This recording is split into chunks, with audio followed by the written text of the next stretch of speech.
So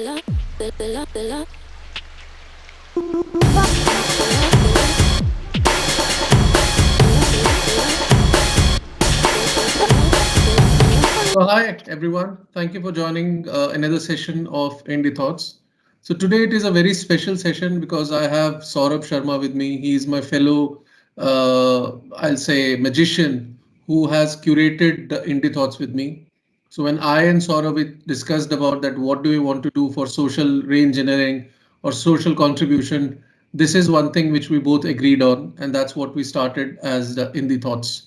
So, Saurabh, if you can please share about yourself and why did we talk about indie thoughts? Hi, good morning, everyone. My name is Saurabh, and I'm one of the co-conspirators with Gaurav when it comes to IndiThoughts. I generally perform behind the scenes work and spend more time on the edit table than being on the screen. But we just wanted to have a chit chat session together, so thought why not record it for you and share why we started IndiThoughts and what we want to do. So over to Gaurav. Yeah, so primarily our main purpose of starting this podcast or this channel was to help people. We always wanted to give something to the community, something to the greater world. And I think that this channel is for that.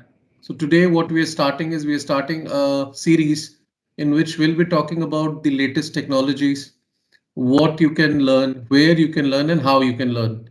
So we'll be touching about the five technologies which are being reflected in the Gartner's quadrangle of 2020 and 2021. We'll be giving a glimpse about each technology in our following episodes. And Saurabh and I will be giving you some kind of study material, some kind of course material where you can get yourself certified.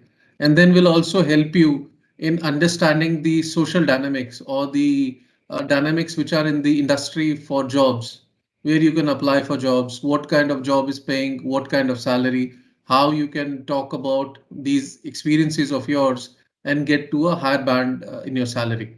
So we'll help you in that also. So in this market watch, we are going to talk about the companies who are doing a good effort in bringing RPA to the local generation or to the youngsters. So there is a very good organization which by the name of RPA Tech, who has a special program for RPA enthusiasts or people who want to learn RPA. They have their own academy, they have their own trainers, they train the people from the college and they help them learn RPA and then get projects. So Saurabh, can you talk about what is their detailed plan and how do they do that? So, if I talk about RPA Tech, people may know the name RPA Tech and know the organization, but what they do not know that it is one of the top 23 RPA organizations across the globe. Now, in this section, we wanted to talk about organizations which are providing a sustainable career options to the younger developers, executives in the industry. So, if I talk particular about RPA Tech, they're doing a wonderful job in providing a beautiful internship program where they hire interns, they train them for a particular duration of time, and they put them on projects. Now, this particular internship program, not only hire them, put them into projects, but provide them a sustainable career graph over a period of 2 to 3 years. So, this is a very unique program. I have not seen anyone. I believe Architect and not only they are doing great job in their field of work, but also providing a sustainable career option to the younger developers.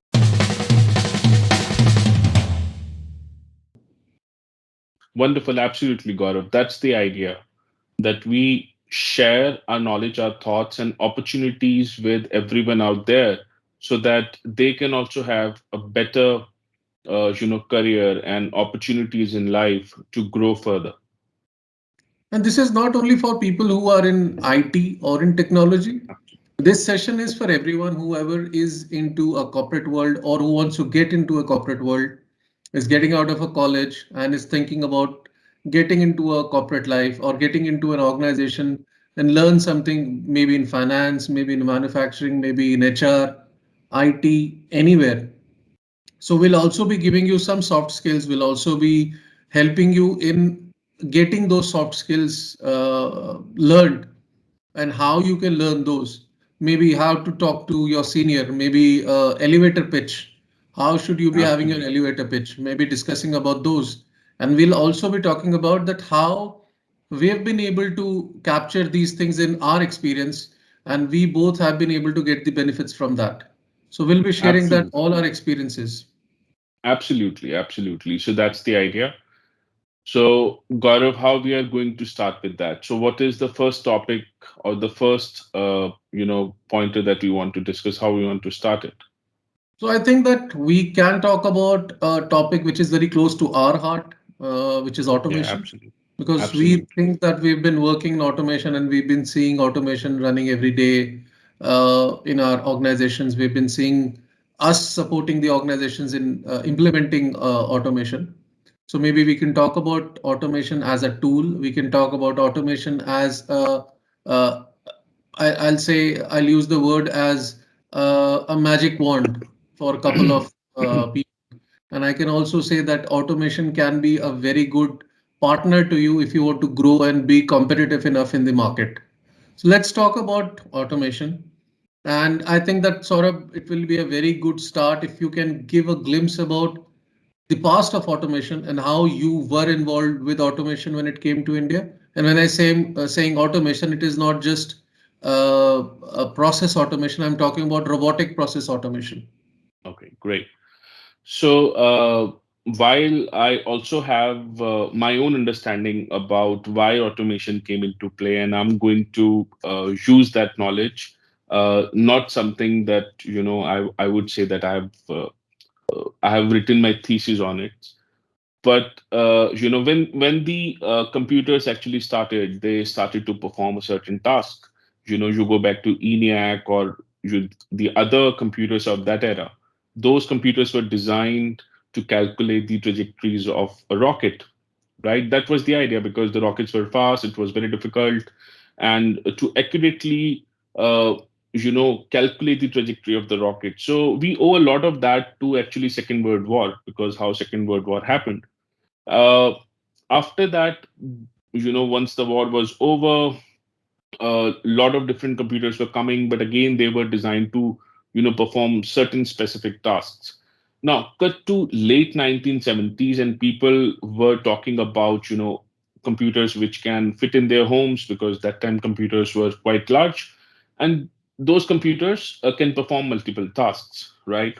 And it started with small computers which were more like a hobby computers. You were supposed to be a sort of a computer engineer. Maybe the term wasn't there at that point in time to work on those computers, but it changed a lot with Apple coming into the play, and then IBM launching IBM PC in 1981. Now, the moment IBM launched PC, it was more of a mass market kind of a product. So a lot of players came up with their own tools, their own softwares, so that a lot of organizations can utilize those tools and softwares to make life little easier for their employees. Now, there were no such standards in place, when we talk about how one software is going to talk to the other software. Now, lot of standards were created for networks because that's how, networks talk to each other. But no such standards were created for the softwares. Now, after a certain point in time, it was very difficult to use input or output of one software into another. So those were the challenges. Now, how you are going to work with two different set of softwares? So the automation came into play. One of the very common technology that we use when we want two different softwares or platforms to communicate today is API integration, right? We do API integration so that data from one software or a platform, whatever you want to call it, can flow to the other one, and vice versa. Now, all these automation technologies required lot of coding, lot of time, and then if once it is done, it is done. If you want to make changes to it, it was again a very comprehensive and a detailed process. Now, if you would have listened to the launch of Apple iPhone in 2007, you know, while telling the benefits of a touchscreen, Steve Jobs said, "What if you want to add a button after 6 months? What would you do? You can't change the layout." So that's why having a touch keypad is a benefit, because you can add any button, remove any button, you can change the layout of the keyboard as per the requirement of that app, right? So similar things started to happen, and cut to the early 2010s, and there were a lot of developments happening around creating some sort of tools which were easier to use. So idea behind these sort of automations were that, if you are a finance guy, you know the process, and then what you can do is you can simply do certain clicks and your process is automated. That was the idea. And then as we all know, that HFS coined the term RPA, robotic process automation, basically for Blue Prism at that point in time. And that's how process automation become robotic process automation. Now, I got involved, into RPA while working with one of my previous organizations. I think it was, if I'm not wrong, it was 2015, late 2015 or maybe early 2016. I don't remember the year exactly, but I was part of the team which, got introduced to RPA. We worked. I was more from the pre-sales and solutioning side too. I created lot of knowledge material around it, so that we can go and pitch it to the clients. What is the benefit of RPA? But I would really say at that point in time, I still used to think that RPA was more of a glorified macro, and we used to call it that, it is nothing but a glorified macro. But when we today look at it, it is not a glorified macro anymore, but it's much more capable of doing anything, then maybe there is no other similar technology which can do that. Right, right. So I really appreciate Saurabh you sharing the history about RP, or let's say a history about automation and then getting it connected to RPA. So you're right in saying that the word RPA was coined by HFS, and then it was actually Blue Prism which actually started with all of this RPA which we see Absolutely. happening in the organizations.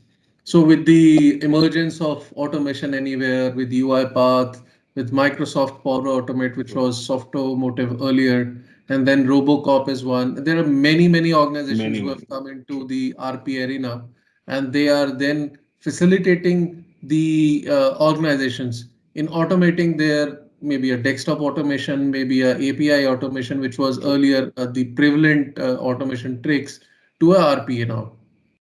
Absolutely. And see, the best part about RPA is that you can I hate to use the word integration when it comes to RPA, because you actually don't integrate a lot of stuff there. You work on any of the processes as a human would be working. Yes, there could be certain changes. Maybe if a database is more accessible to insert the data, then you may not use the front end of the application but insert data directly into the database. So those kind of little bit changes can be done in a process, but inherently it is very similar to how we would work on a process. But still, you can, if you are using RPA, then you can connect to any integrate APIs, different kind of workflow automation tools, work with OCRs or ICRs, as we call them today. And there are a lot of things that you can do. So, maybe a chatbot is managing a customer, but the backend work is being done with RP. We have done so many these kind of processes, Gaurav, you and I. Yeah, we have, and you are right in saying that RP is not an integration. This Yep, is more to do with absolutely true. digital workforce, which Automation Anywhere coins its robots as digital workforce, Work. and how a digital workforce is being used to do what a human being would be doing. So let it be a process entry, a transaction entry, maybe a logic-based solutioning or logic-based response to a email or to a query on a chatbot, or maybe a response to a query which has come from a parallel, what you call a CRM or ERP. Absolutely. Yeah. Absolutely. And now when we're talking about workflow automation as well, which now is more of a cousin of RPA, I would say that. Now things are becoming so amazing that you can create interfaces for the gaps within the process where there was no interface, right? True. Uh, Earlier, any person who was supposed to look for a particular record or record in multiple softwares can simply enter that data at one place, click on search, and that person would have all the results coming from these multiple tools. So it's making life so easy, and a lot of people, lot of scientists or thinkers or some of the sci-fi writers had predicted that maybe by 2030s or 40s, uh, humans would be enjoying their life while the work will be done by automation. They never mentioned how we are going to get our salaries, though.